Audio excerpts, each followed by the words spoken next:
دریای کلان چار چنار در بلجوان سبزه و سه برگو آبی روان در جرپران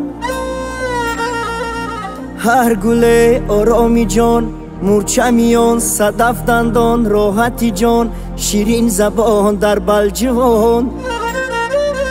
هر جوانی نیزه زنه صاحب قیران در بلجوانه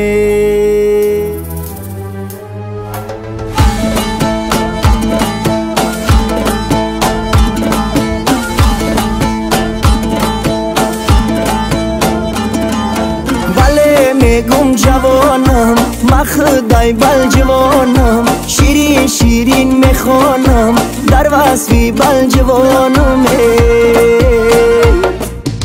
از ولی خاطا ده بل ققرای کبگو بلبل در موزهی بلجوان هم غرم خواب و هم کول بینی چچهی بلبل میخوانه در غمی دل بله میگم جوانم مخدای بلجوانم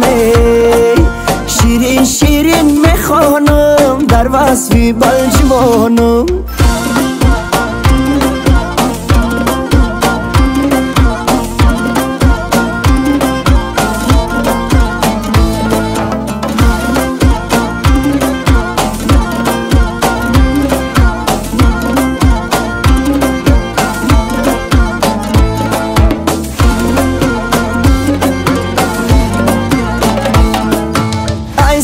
تماش تو ترکا عجب جایی تماشا در ما بینی چار دریا خواه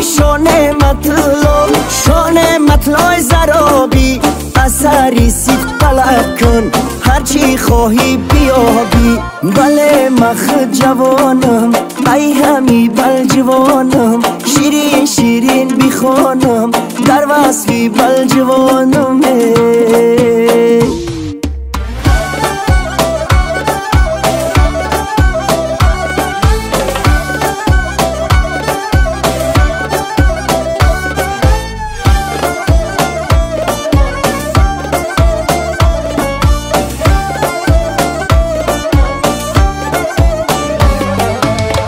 قدی سری خواستار بینی انگتی بسیار هارما بوبین به بهار ققرایی کم بی کوسان شیر شیری آبی جوی بار از پاشم دوانی جورت تا ملکانی بشر شرعی پشتی بام کیف و صفا برانی مخدای بلجوانم شیرین شیرین میخوانم در وصفی بلجوانم در وصفی بلجوانم